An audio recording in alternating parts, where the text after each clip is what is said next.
it's interesting how they studiously avoid inviting me to come along and, in fact, lose my report.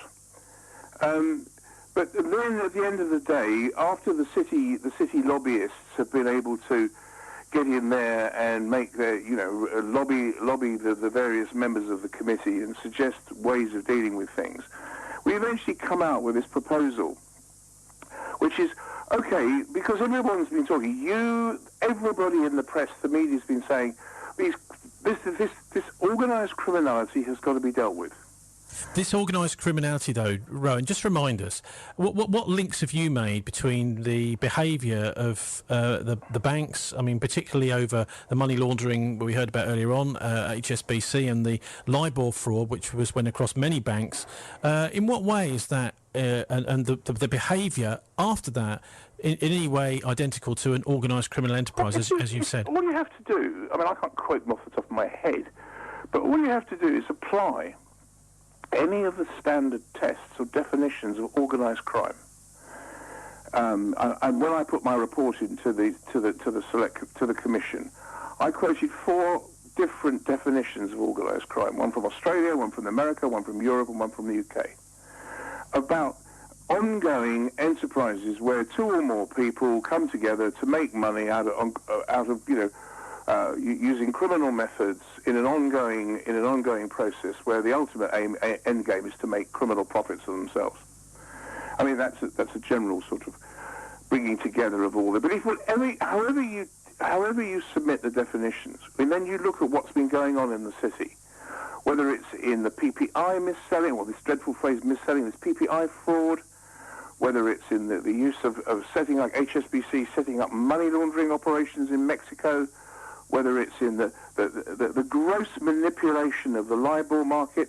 These are people coming together to commit crimes to make profits for themselves. This is organised crime. It's very simple. This isn't rocket science. What about specific laws that police could use to arrest bankers? We've got plenty of those. Even the report itself admits that this country is stiff with laws that they could have used to deal with these people. There are offences under the Theft Act they could have used against these people manipulating these LIBOR offences. There are offences under the Fraud Act. We've got to be very careful here because somebody's now being charged with conspiracy to defraud. So we have to be very, very careful how we deal with this. We simply mustn't say too much about it because we could be all over the coals. But there are plenty of offences that already exist in this country to have dealt with every single kind of criminality that's been identified in what's been going on in the city. The fact of the matter is that nobody's had the bottle to go out there and do it. The regulators have specifically and systematically refused to exercise their criminal powers to deal with. They've even done it. Look, as of yesterday, we've been through all this brouhaha of everything's going to change, everything's going to be different now. Yesterday in the Daily Telegraph, there's a story about a financial advisor who's been dealt with by the new FCA for basically stealing nearly £1 million from his clients. And they've fined him. But he hasn't been prosecuted. He hasn't been charged with any criminal offences. And this is exactly where we've gone back to. This is exactly the same mess that the Financial Services Authority was making. Well, as I understand it, Rowan, I mean, you probably would be able to tell me if this is right or not as a former detective. All you have to do is go to a magistrate with evidence that an offence has been committed, and then you can get a warrant for an arrest. Isn't that not right? In theory, that's okay. But in practice, no private citizen is going to have without skills and ability, is going to have the wit or the wisdom or indeed put their money at risk to start doing this. But I mean, there's no reason why they can't go to the police and make these allegations. And I would encourage anybody who's been caught up in this kind of thing to go to their local police station and make an allegation of fraud. You're talking about the PPI and the interest rate swaps, this kind of thing? Yes, exactly. And you see, what's happened here is that, of course, we've got so many agencies now in this country that have been brought together to deal with issues of fraud and financial crime, and everybody passes the buck to everybody else.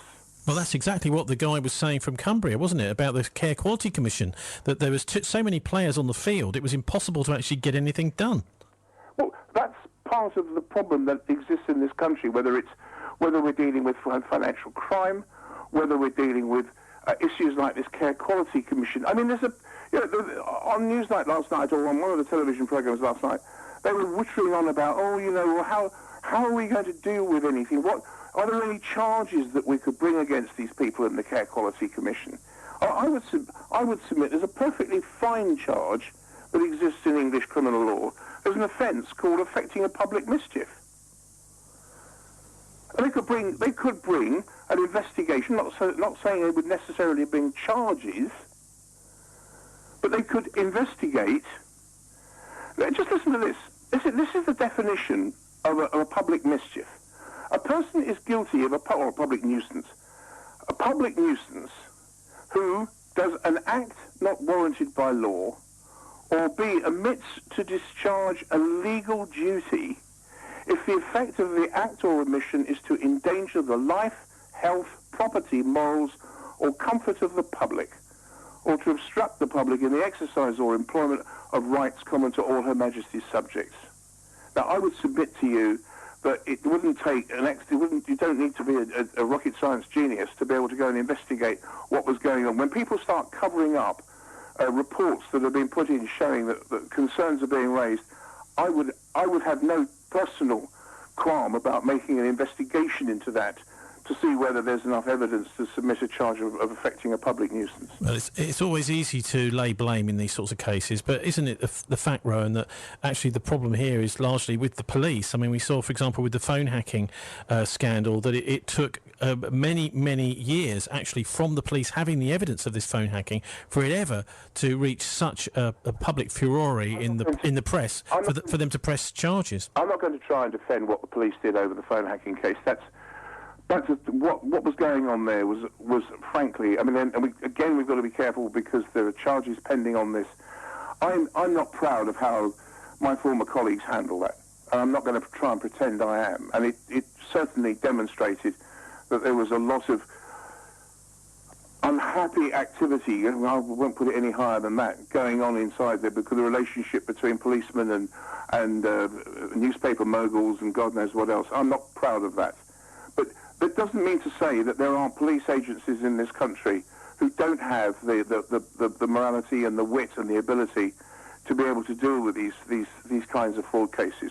The problem is that the moment you go to the police to do this, they'll turn around to you and they'll say, "Oh, unfortunately, we'd like to help, but in fact you have to report this to the Financial Conduct Authority."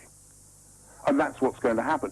Everybody's passing the buck. Yes, too many players on the field again. Too many players on the field. Yeah. OK, over there is another offence, isn't there, which is misconduct in public office. Interesting, I was looking that up the other day. In public office. Which I think is malfeasance, something like that, where actually I was quite surprised to see, even for an omission, someone in a public position like that can actually be put in jail for life, simply for an omission. It's no common law offence. Again, we have to be careful how we define these things. It's an old common law offence for which the ultimate punishment is life imprisonment. I mean, it's like sort of arson in Her Majesty's dockyards and taking a ship in navigable waters. These are really old common law offences which, no doubt, would, if charged, no doubt the judge and the prosecutors would come to a tariff which would not, I doubt very much, would involve someone being sentenced to life imprisonment. It's a dangerous area to get into, Tony. You say, don't you, that your criticism was of one of the Daily Mail headlines after the Banking Commission report came out. It said greedy bankers are to face prison as the Chancellor prepares a new law to target reckless bosses who take risks with the economy. But what you're effectively saying is actually there is all the ammunition there to do the job. And why is it that the job is not being done? This is one sort of almost obstacle that we come up against again and again. What would you like to see happen to actually start to move on the bankers? We're talking about Mervyn King, for example, recently saying that we must stop backing bashing the bankers. I mean, many people would say, actually, there hasn't really been any real bashing of bankers, i.e. no proper charges against the people in charge of these banks. A few small minnows, possibly, but none by the people who are profiting, and also out-of-court settlements rather than coming to court. So have you got any thoughts about, other than ordinary citizens going to hand evidence to the police that you were just talking about, that might actually move this forward? Well, I have lots of thoughts about these things, and I have written about them. I have written about them for days and for weeks and months and years now. But this whole issue comes down to, in my opinion, it comes down to an issue where you've got a situation where the government, to be perfectly frank with you, the government is absolutely terrified of facing up to these bankers, because if the truth be known, the government really cannot, and I genuinely believe, I've got to the stage where I believe that the government genuinely cannot move against the city because it's too powerful. And the city has got the government over a barrel. And when I used to believe, there was a time I used to believe that when the bankers used to threaten the government and say, well, if you don't stop bashing us, we'll move our business elsewhere. And I used to say, yeah, go on, do it, front them down. Truth of the matter is, from my perspective now, I genuinely believe the government daren't. Because the city is responsible for delivering, generally speaking, about 11%, a contribution to about 11% of our GDP. And if the city decided it wasn't going to contribute that anymore, because this isn't something they do because they want to. This is something they do because it suits them in that sense. And then they tell the government, we would rather you kept your nose out of our affairs. So, please don't take the money, but stop asking too many questions about how we make the rest of our money. And I've reached the stage now. I wrote in an article recently. I said it's no longer a question about the government is controlling the city. The financial city, is the government. And that's why I genuinely believe we're not seeing any prosecutions brought against these people, because the city's made it perfectly clear we're not prepared to put up with all this. We're not prepared to be prosecuted. See our senior people are sent to prison. It's got nothing to do with you. Keep your nose out of our affairs, and just keep picking up the money, and everyone will be happy. I'm afraid after all these years, after saying this stuff for so long, that is the I'm afraid the rather shocking conclusion I've come to.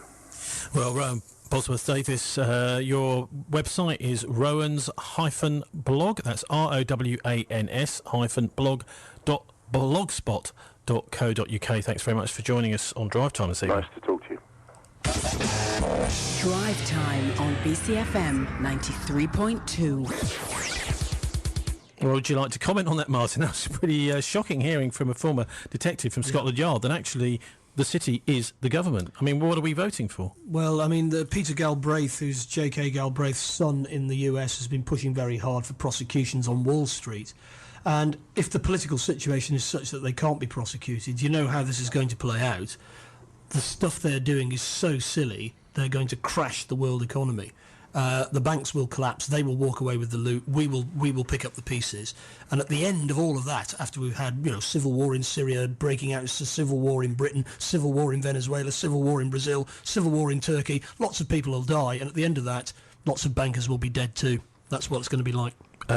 Ultimately, though, what about these forms of prosecution that Rowan was talking about? He gave us various acts of Parliament there, simple acts of Parliament that could be used against them today for arrests. It saddened me to hear Ed Miliband just giving the Prime Minister an underarm ball there early, saying... Yeah, wanting the banking bill. Maybe we could adjust the banking bill. No. The fact of the matter is that the existing law has been broken with impunity. And if you live in Latin America, it's what they call impunidad. There is a law, but the rich don't obey it. Now, ultimately, of course, we need a rule of law. I mean, we've had a 30-year civil war in Northern Ireland, which has ended in a peace treaty based around the concept of the rule of law. Now, the problem is if there is no rule of law, then it's a war of all against all, and bankers die like everybody else dies, as the IRA worked out in the 90s when they planted the bomb in Bishopsgate, which actually forced the British government to negotiate. That's where you go when you haven't got a law.